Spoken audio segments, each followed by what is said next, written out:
Hello student, good morning. हम लोग transmission and distribution के कुछ एमसीक्यूज़ हैं, उनको डिस्कस कर रहे हैं। ठीक है, उनको पढ़ रहे हैं। ठीक है, कल हमने यहाँ तक पढ़ लिए थे, आज उसके आगे के शुरू करेंगे। ठीक है, चलिए स्टार्ट करते हैं। तो नेक्स्ट क्वेश्चन है हमारा क्वेश्चन नंबर 19.52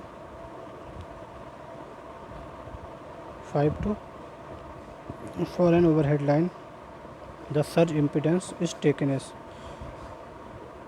ओवरहेड लाइन में सर्ज इम्पीडेंस कितनी ली जाती है? 20 से 40 ओम, 70 से 80 ओम, 100 से 200 ओम या 500 से 1000 ओम। तो हमारी क्या है इसमें ओवरहेड लाइन में सर्ज इम्पीडेंस 100 से 200 ओम के बीच ली जाती है। ठीक है, तो राइट आंसर इज सी। ठीक, नेक्स्ट क्वेश्चन है the presence of ozone due to corona is harmful because. Corona, हमारे हमने कोरोना पढ़ा था। कोरोना क्या होता है? जब हमारा लाइन वोल्टेज एक पर्टिकुलर वोल्टेज पे पहुंच जाता है, जिसको बोलते हैं क्रिटिकल डिसरप्टिव वोल्टेज। ठीक, तो उस वोल्टेज पर क्या होता है, एक बैगनी कलर का प्रकाश उत्पन्न होता है और हिचिंग नॉइस उत्पन्न होती है और ओजोन गैस प्रोड्यूस होती है। ठीक, इसको कहते हैं कोरोना। ठीक है, तो कोरोना के कारण जो ओजोन गैस उत्पन्न होती है कंडक्टर के चारों ओर, ये कह रहा है उसके प्रेजेंस से हार्मफुल है। क्यों? ओजोन गैस कंडक्टर के चारों ओर प्रेजेंट होती है तो ये हार्मफुल है। क्यों? रिड्यूस पावर फैक्टर, इससे पावर फैक्टर रिड्यूस होता है। Corrodes the material, gives order, transfer energy to ground या नन ऑफ दिस या नन ऑफ अबव। तो क्या होता है, उससे मटेरियल में का कोरोजन होने लगता है। ठीक है, कोरोड्स होने लगता है मटेरियल हमारा, उसका संचारण होने लगता है। तो राइट आंसर इज बी। ठीक है, इसलिए हमारी ओजोन जो है हानिकारक होती है। ठीक, नेक्स्ट क्वेश्चन है a feeder in a transmission system feeds power. Feeder क्या करता है? एक चालक होता है, एक ऐसा केबल होता है, ऐसा कंडक्टर होता है जो पावर स्टेशन को, सब स्टेशन को, हमारे पावर स्टेशन को डिस्ट्रीब्यूटर से जोड़ता है। ठीक है, ठीक है, फीडर क्या है? एक ऐसा चालक होता है जो पावर स्टेशन को डिस्ट्रीब्यूटर से जोड़ता है। ठीक है, तो इसका मतलब जो फीडर क्या ट्रांसमिट इन ट्रांसमिशन सिस्टम फीड्स पावर, किसको फीड करता है? डिस्ट्रीब्यूटर को, जनरेटिंग स्टेशन को, सर्विस मीन्स को या ऑल ऑफ अबव। तो फीडर क्या है? डिस्ट्रीब्यूटर को हमारी एनर्जी, इलेक्ट्रिकल पावर फीड करता है। ठीक है, फीडर डिस्ट्रीब्यूटर को, तो डिस्ट्रीब्यूटर से टेपिंग की जाती है और डिस्ट्रीब्यूटर को सर्विस मेन से हमारा, उस डिस्ट्रीब्यूटर को कंज्यूमर के एनर्जी मीटर से हमारा सर्विस मेन जोड़ता है। ठीक है, फीडर क्या करता है? पावर स्टेशन को डिस्ट्रीब्यूटर से जोड़ता है, डिस्ट्रीब्यूटर से टेपिंग की जाती है, फिर डिस्ट्रीब्यूटर से सर्विस मेन जो है कंज्यूमर के टर्मिनल को जोड़ता है। ठीक है, तो फीडर जो है पावर किस में फीड करता है? हमारे डिस्ट्रीब्यूटर में। ठीक, इसी तरीके से नेक्स्ट क्वेश्चन है the power transmission will be maximum when. जो पावर ट्रांसमिशन होता है वह मैक्सिमम कब होगी?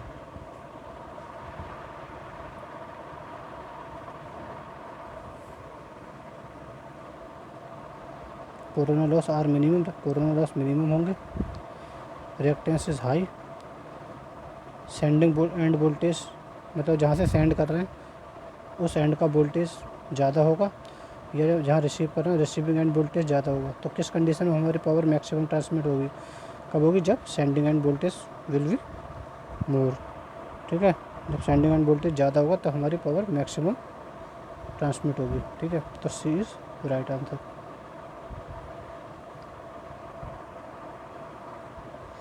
नेक्स्ट क्वेश्चन है a 3 phase 4 wire system is commonly used on. 3 phase 4 wire system कहाँ यूज़ होता है, ये कहना चाह रहा है, ये कह रहा है। तो देखो, हमारी इलेक्ट्रिसिटी जनरेट होती है जनरेटिंग स्टेशन पे। ठीक, जनरेटिंग स्टेशन पर उसके वोल्टेज को, इलेक्ट्रिकल पावर के वोल्टेज को बढ़ाया जाता है, फिर आगे ट्रांसमिट किया जाता है, इसको बोलते हैं प्राइमरी ट्रांसमिशन। ठीक है, ये प्राइमरी ट्रांसमिशन हमारा 3 फेस 3 वायर सिस्टम से किया जाता है। उसके बाद रिसीविंग स्टेशन होती है, वो प्राइमरी ट्रांसमिशन से जो पावर ट्रांसमिट की जाती है वो रिसीविंग स्टेशन पर रिसीव की जाती है, वहाँ पे हाई वोल्टेज को लो किया जाता है, फिर उस रिसीविंग स्टेशन से आगे पावर ट्रांसमिट कर दी जाती है। ठीक है, फिर जो पावर ट्रांसमिट की जाती है उस रिसीविंग स्टेशन से, उसको बोलते हैं सेकेंडरी ट्रांसमिशन। ठीक, यह भी हमारा 3 फेस 3 वायर सिस्टम से की जाती है। उसके बाद जो सेकेंडरी ट्रांसमिट की जाती है पावर, वो हमारी जो डिस्ट्रीब्यूशन सब स्टेशन होते हैं वहाँ पर रिसीव की जाती है। उन सब स्टेशन पर पावर को स्टॉप डाउन किया जाता है, उसके वोल्टेज को और कम किया जाता है। ठीक है, फिर 11 kV तक कम कर दिया जाता है। फिर उसके बाद जो होता है पावर का डिस्ट्रीब्यूशन होता है। ठीक, तो उस जो हमारे इन सब स्टेशन से आगे जो पावर भेजी जाती है उसको बोलते हैं प्राइमरी डिस्ट्रीब्यूशन। इस प्राइमरी डिस्ट्रीब्यूशन को भी हम 3 फेस 3 वायर सिस्टम से करते हैं। अब ये प्राइमरी डिस्ट्रीब्यूशन तो जो पावर होती है वो हमारे घरों के जो रोड के पास जो खंभे लगे रहते हैं, जिनको बोलते हैं पोल माउंटेड सब स्टेशन, उन पर जो ट्रांसफार्मर लगा रहता है वहाँ तक डिस्ट्रीब्यूट की जाती है पावर। ठीक है, इसको बोलते हैं प्राइमरी डिस्ट्रीब्यूशन। ठीक है, ये भी 3 फेस 3 वायर से की जाती है। ठीक, तो इस प्राइमरी डिस्ट्रीब्यूशन पावर को जो हमारे घर के पास खंभों पर ट्रांसफार्मर लगे रहते हैं वहाँ रिसीव किया जाता है। तो इसके वोल्टेज को 11 kV से कम करके 400 230 वोल्ट तक कम किया जाता है। ठीक, फिर उसके बाद हमारे गलियों में जो वायर आते हैं उसको कहते हैं हम सेकेंडरी डिस्ट्रीब्यूशन। ठीक, यह secondary distribution 3 phase 4 wire system से किया जाता है, जिसमें 3 फेज होते हैं और एक न्यूट्रल होता है। ठीक, तो 2 फेज के बीच का जो वोल्टेज होता है वह हमारा लाइन वोल्टेज कहलाता है, वह 400 वोल्ट रहता है, और एक फेज और एक न्यूट्रल के बीच का जो वोल्टेज होता है उसको हम फेज वोल्टेज कहते हैं, यह हमारा 230 होता है। ठीक है, तो 3 phase 4 wire system is commonly used in secondary distribution. जो हमारी गलियों में आती है जो इलेक्ट्रिसिटी, वो 3 फेज 4 वायर सिस्टम से की जाती है, उसको बोलते हैं सेकेंडरी डिस्ट्रीब्यूशन। ये हमारे घरों के पास जो ट्रांसफार्मर लगे रहते हैं वहाँ से हमारे घरों तक कनेक्शन जो आता है, हमारे घरों में जो वायर ऊपर ओवरहेड लाइन जो चलती हैं, RCC पोल होते हैं, ठीक, उनके थ्रू जो हमारी गलियों में लाइन जाती हैं तो उस ट्रांसफार्मर से हमारे गलियों में जो लाइन जाती है उसको कहते हैं secondary distribution.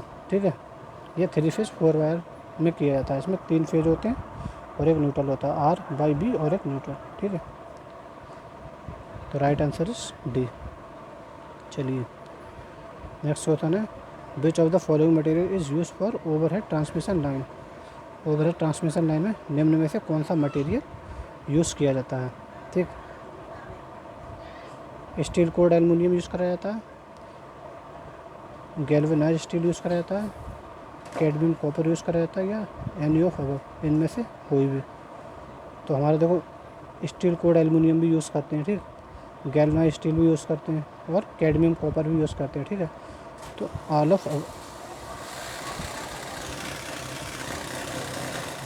Any of above is right answer. ठीक, डी इज़ राइट आंसर। ठीक है, any of above is right answer. ठीक, तो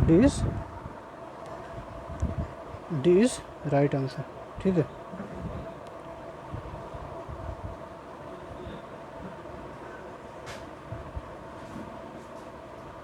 नेक्स्ट क्वेश्चन है, which of the following is not a constituent for making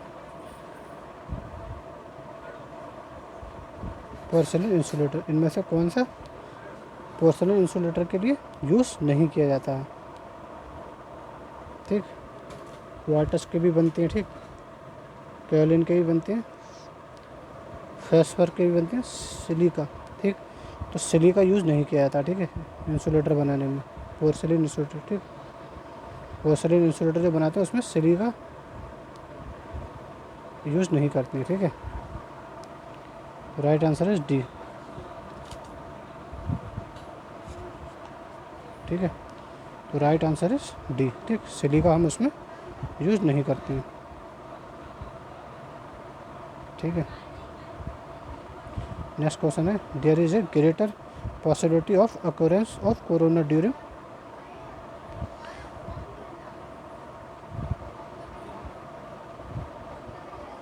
their is a greater possibility of occurrence of corona during, क्या इनमें से कौन सी condition होगी जिसमें कोरोना के होने के चांसेस ज़्यादा रहेंगे, ठीक है, पॉसिबिलिटी ज़्यादा रहेगी। ड्राई वेदर में, विंटर में, समर हीट में, या ह्यूमिड वेदर में, ठीक है।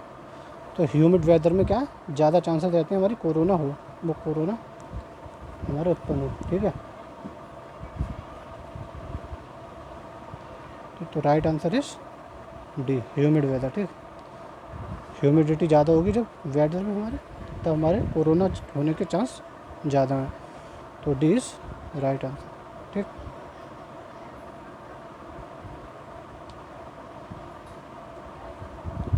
नेक्स्ट क्वेश्चन, ठीक है। क्यों?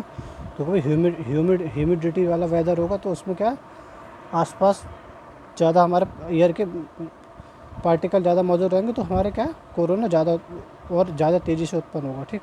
तो right answer is D. Next है, which of the following relays used on long transmission line. ये तुम्हारा है नहीं क्वेश्चन वैसे सिलेबस का, लेकिन चलो आगे तो बता देते हैं।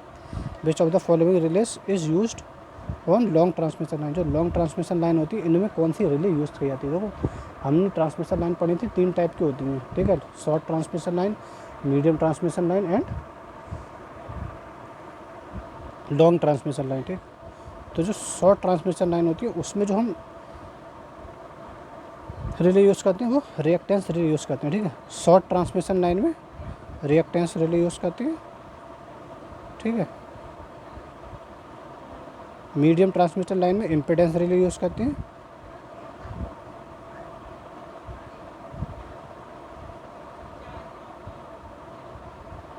और हमारी जो लॉन्ग ट्रांसमिशन लाइन होती है उसमें म्यू रिले यूज़ करते हैं, ठीक है, ठीक है, ठीक। शॉर्ट ट्रांसमिशन लाइन में reactance relay, medium transmission line में इम्पीडेंस रिले, और लॉन्ग ट्रांसमिशन लाइन में म्यू रिले यूज़ करते हैं, ठीक है, म्यू रिले, ठीक है। ओम का उल्टा होता है सीमेंस जिसको बोलते हैं, तो मोस रिले हम लॉन्ग ट्रांसमिशन लाइन में यूज़ करते हैं, ठीक। शॉर्ट में रिएक्टेंस रिले और मीडियम में इम्पीडेंस रिले। तो इनमें से तीनों में से कोई सा भी अगर पूछ लें तो इसको याद रखना, ठीक। इनमें से कोई सा भी आ सकता है, ठीक है। यहाँ लॉन्ग का पूछा तो लॉन्ग का बता दिया, तीनों का ही बता दिया, ठीक। रिएक्टेंस शॉर्ट में, मीडियम में इम्पीडेंस और लॉन्ग में म्यू से रिले, ठीक है, म्यू से रिले, ठीक। नेक्स्ट क्वेश्चन है, the steel used in steel core conductor is usually. जो स्टील कोर कंडक्टर होते हैं उनमें जो हम स्टील यूज़ करते हैं वो कौन सी यूज़ करते हैं? Alloy steel, stainless steel, mild steel, या हाई स्पीड स्टील, ठीक, ठीक है। तो इसमें जो हम यूज़ करते हैं ना माइल्ड स्टील यूज़ करते हैं, ठीक है। जो स्टील कोर कंडक्टर जो होते हैं उनमें जो स्टील यूज़ होती है वह हमारी माइल्ड स्टील यूज़ होती है, ठीक है। या ऑल ऑफ अबव, तो हमारी ऑल ऑफ द अबव नहीं, हमारी माइल्ड स्टील यूज़ होती है, ठीक है। इसको याद रखना, माइल्ड स्टील हमारी स्टील कोर कंडक्टर में यूज़ होती है, ठीक। नेक्स्ट क्वेश्चन है, which of the following distribution system is more reliable. इन सब में से कौन सा डिस्ट्रीब्यूशन सिस्टम मोर रिलायबल है? रेडियल में क्या एक ही एंड से सप्लाई दी जाती है, ठीक। तो अगर कोई फॉल्ट आ गया तो यहाँ पे कंटिन्यूटी रुक जाएगी सप्लाई की, ये रिलायबल नहीं है। ये छोटे एरिया में पावर डिस्ट्रीब्यूशन के लिए यूज़ करते हैं। ट्री सिस्टम भी हमारा ज़्यादा रिलायबल नहीं है। रिंग मेन सिस्टम या आर इक्वली रिलायबल। तो रिंग मेन सिस्टम है, कई जगह से हमारे क्या है यहाँ से पावर को डिस्ट्रीब्यूट किया जाता है, ठीक है, ठीक है। रिंग मेन सिस्टम सबसे ज़्यादा रिलायबल है इनमें से।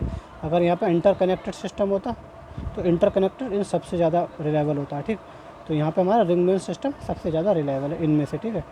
और इंटरकनेक्टेड सिस्टम इन सबसे ज़्यादा रिलायबल होता है। तो राइट आंसर इज सी, ठीक है, रिंग मेन सिस्टम।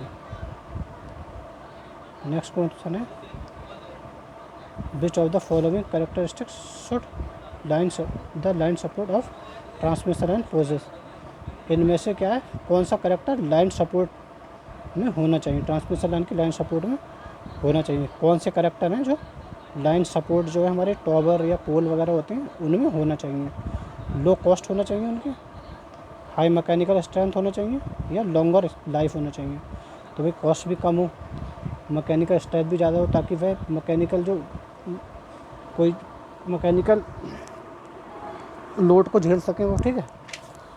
और हमारा क्या है, लाइफ भी उनकी अधिक होना चाहिए। तो all of the above is right answer, D is right, ठीक। सारी क्वालिटी, सारे कैरेक्टरिस्टिक्स उसमें होना चाहिए, ठीक।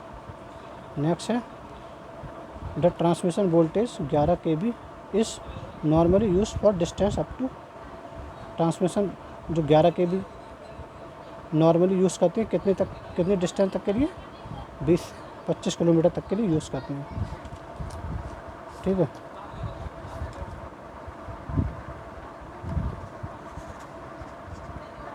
ठीक, 11 kV जो वोल्टेज है नॉर्मली यूज़ करते हैं 20 से 25 किलोमीटर तक के लिए, ठीक। 20 से 25 किलोमीटर तक की ट्रांसमिशन लाइन में हम 11 kV तक का वोल्टेज यूज़ करते हैं, ठीक। तो right answer is a. Which of the following regulation is considered best, निम्न में से कौन सा रेगुलेशन जो है बेस्ट कंसिडर किया जाएगा। तो देखो रेगुलेशन, चाहे कोई सा भी रेगुलेशन, चाहे वोल्टेज रेगुलेशन हो, स्पीड रेगुलेशन हो, सबसे जो कम होता है वही सबसे अच्छा माना जाता है। रेगुलेशन का मतलब होता है वोल्टेज में अंतर, मान लो सेंडिंग एंड वोल्टेज, अगर वोल्टेज रेगुलेशन की बात कर रहे हैं तो सेंडिंग एंड वोल्टेज और रिसीविंग एंड वोल्टेज में जो अंतर होता है उसको बोलते हैं वोल्टेज रेगुलेशन। तो रेगुलेशन जितना कम होगा उतना ही अच्छा माना जाता है, ठीक है। वोल्टेजों का अंतर जितना कम होगा उतना ही अच्छा माना जाता है। तो यहाँ पे 2% इज़ राइट आंसर, ठीक है। सबसे अच्छा ये माना जाएगा, ठीक। और इससे भी कम होता तो वो और अच्छा मान लिया जाता, ठीक है। तो सबसे अच्छा हमारा 2% मान जाएगा यहाँ पे, ठीक। जितना कम होता है उतना अच्छा माना जाता है। Next question,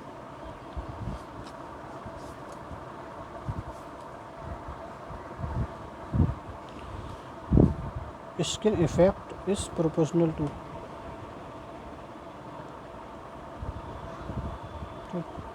skin effect is proportional to, skin effect किसके प्रोपोर्शनल होता है इनमें से, कंडक्टर डायमीटर की पावर 4, कंडक्टर डायमीटर की पावर 3, कंडक्टर डायमीटर का स्क्वायर, या कंडक्टर डायमीटर की पावर 1/2, मतलब अंडर रूट कंडक्टर का डायमीटर। तो ये हम पढ़ चुके हैं। स्किन इफेक्ट, इसको प्रभावित करने वाले कारक भी पढ़ चुके हैं। तो कंडक्टर का डायमीटर के स्क्वायर के ये समानुपाती होता है, ठीक है। वो बहुत पूछा जाता है ये क्वेश्चन, बहुत ज़्यादा।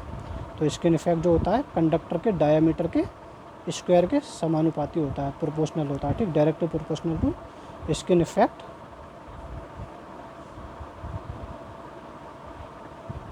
Directly proportional to diameter of conductor square, ठीक।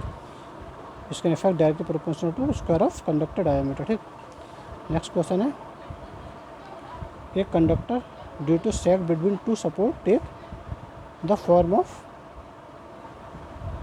तो ये कह रहा है जो कंडक्टर होता है, ठीक है, due to sag between two support, दो सपोर्ट के बीच जो कंडक्टर होता है, ये दो सपोर्ट है, इनके बीच जो कंडक्टर होगा, ठीक है, तो सैग के कारण कैसी फॉर्म में बदलता है। तो इस तरीके की फॉर्म होती है, ठीक। तो सैग के कारण इस फॉर्म को तो कंटेन करता है, वो इस फॉर्म को तो वो रिसीव, ठीक है, ऐसी फॉर्म में तो आ जाता है कंडक्टर दो सपोर्ट के बीच। इसको बोलते हैं सैग मिनिमम पॉइंट को, ठीक।